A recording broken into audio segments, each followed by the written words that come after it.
Truth or Dare? Critical Madness. More about that movie. All right, so this guy. Continuing on talking about what happens in the movie. So here's some more spoilers. So he's in the mental hospital after having killed the guy who his wife cheated on him with, and he was about to kill his wife. So that's why he ended up in the mental hospital.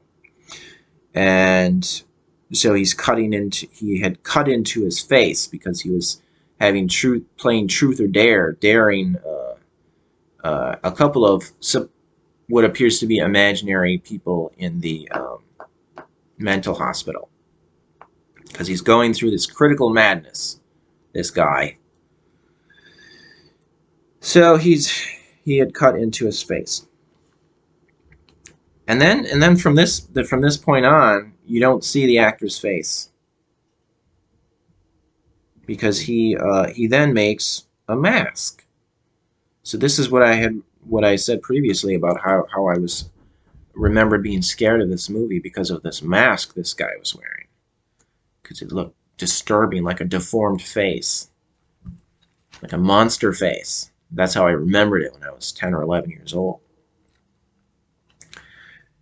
So he makes this mask. It's supposedly made out of copper. So that's what it kind of looks like a molten metal, kind of shaped in metal mask. But it does look kind of weird, even now after seeing it as an adult. Like, I'm not as scared of it. It's not really that scary, but it is. It's a little weird. It's a little disturbing. So I see how I could have been scared when I was 10 or 11,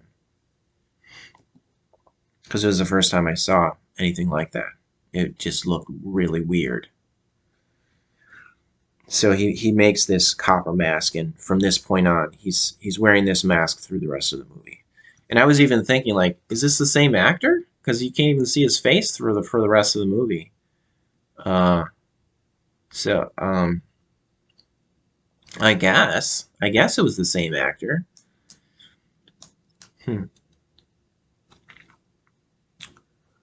So he makes this mask, and then he escapes from the mental hospital. He kills one of the people working there. They get a pencil in their eye, or a pen in their eye. There's a spoiler. So then he goes on this killing spree.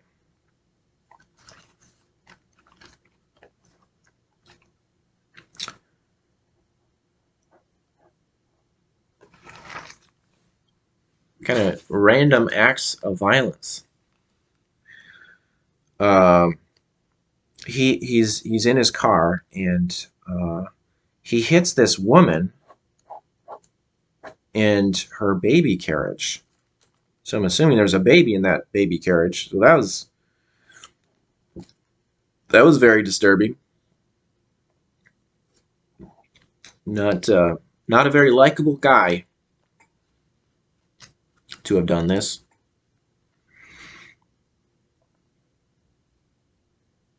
I think he even backs up and runs over the woman again, the mother.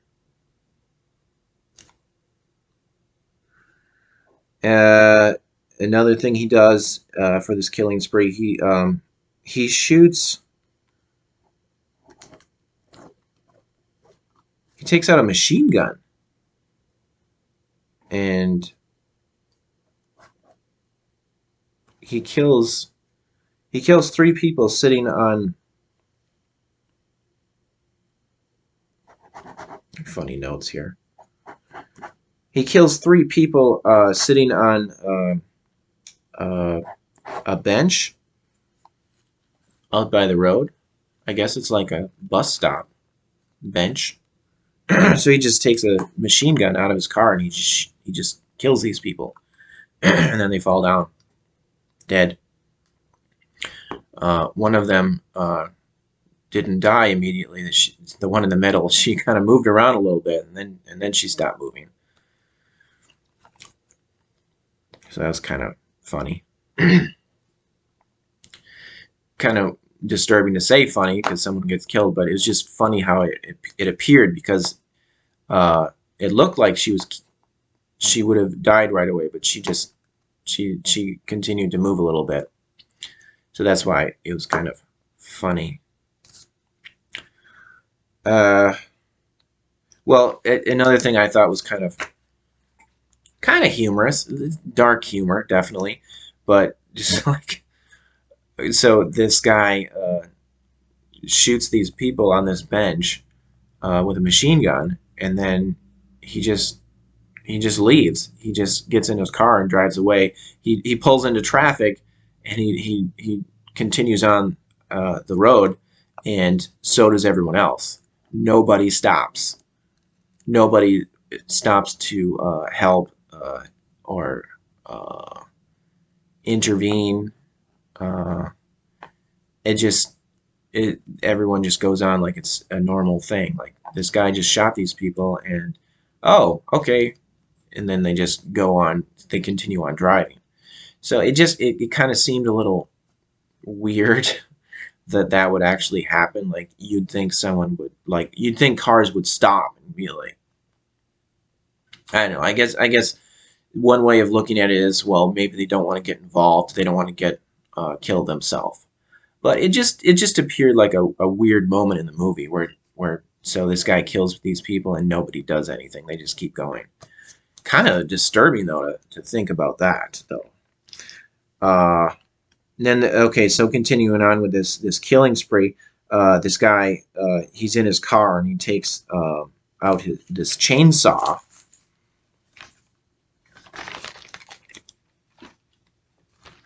And there's this kid in a baseball uniform. I guess I don't know why he's all by himself.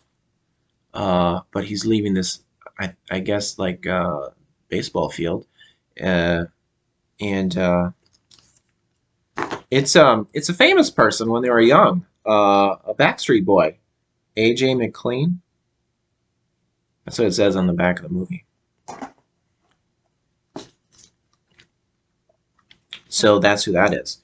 And this guy, he just drives by with his chainsaw out the window, and he kills this kid in the baseball uniform.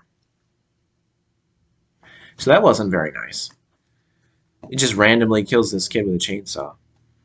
It's very scary when you think about it in realistic, like in reality. That's a very horrible thing. Uh, but it's just a movie. And then there's this other part where there's this car chase. I guess there are these. I don't know if they're supposed to be teenagers, but they're probably like 20 or 30. But they're like these hoodlums, and one of them, and troublemakers, and it was three of them, and a couple of them left, so it's just one guy left, and it's this one kid or guy. He's not really a kid, but he's a hoodlum. So there's this one hoodlum, and so he's involved with this car chase with the killer, and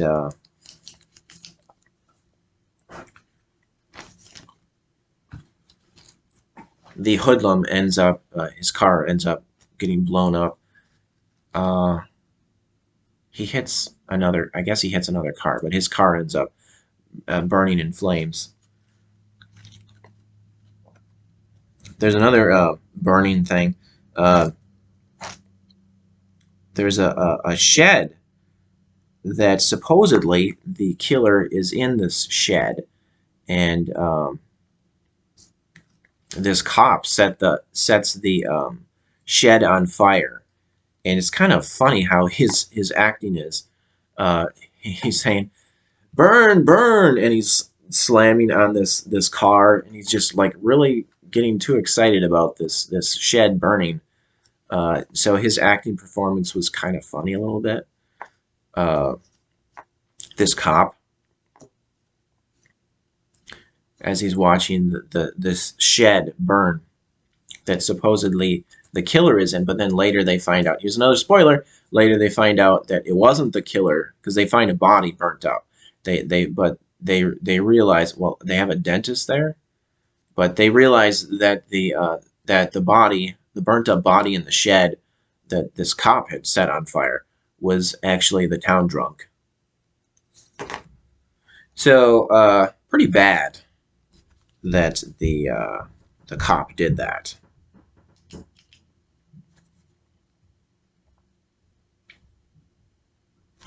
Oh, okay. So then later the killer, continuing on with the spoilers here, later the killer gets shot by a cop, and then I'm almost done with the summary here. And then another cop, the main detective of the movie, another cop, he brings up. So here comes the title. It gets mentioned, referenced again. He mentions the truth or dare game. The detective is like, so he's talking to the killer who has a gun, and so he says, remember that game Truth or Dare? He's telling the killer. The detective is telling this to the killer. Remember that game Truth or Dare? And he's telling him, he's saying to the killer, I dare you to put the gun down. I dare you to put the gun down. So for the people who feel compelled when they're playing this Truth or Dare game, that they must do whatever the person is daring them, especially when someone is going through a critical madness because their wife cheated on them, daring him to put the gun down. So that was kind of funny. Just the idea of that. I dare you to put the gun down. See how often that works in the real world with people out there killing people. I dare you to put the gun down. Well, okay, I guess I have to do it because you dared me. All right, so that's basically the summary of the movie. I don't need to spoil any more than I spoiled. I feel like I've said enough about the description, the summary of what the plot and everything and what happens in the movie, where if someone hears this, they could possibly they could decide for themselves, going by the description of what happens in the movie. They can be like, oh, well, okay, yeah, that sounds interesting. I guess I'll check that movie out. Going by the description of what happens in the movie, especially if they're the type of person who enjoys those violent killer movies where there's a killer going around killing people. If they're into those types of movies, especially if they don't mind if it's a low budget movie, then, well, okay, so it's like one of those cult classics is one way of describing it. So just going by that description of what happens in the movie, someone can decide if they want to see it or not. So there you go. So in the movie, the killer is played by, the actor's name is John Brace. So that's who that is. I'm not sure what else this guy was in. I didn't look that up. It didn't say a biography in the special features. I don't know what else he's been in. So if you know the actor, if you've seen him in something else, there you go. John Brace is his name. JOHN BRACE. That's the killer in the movie.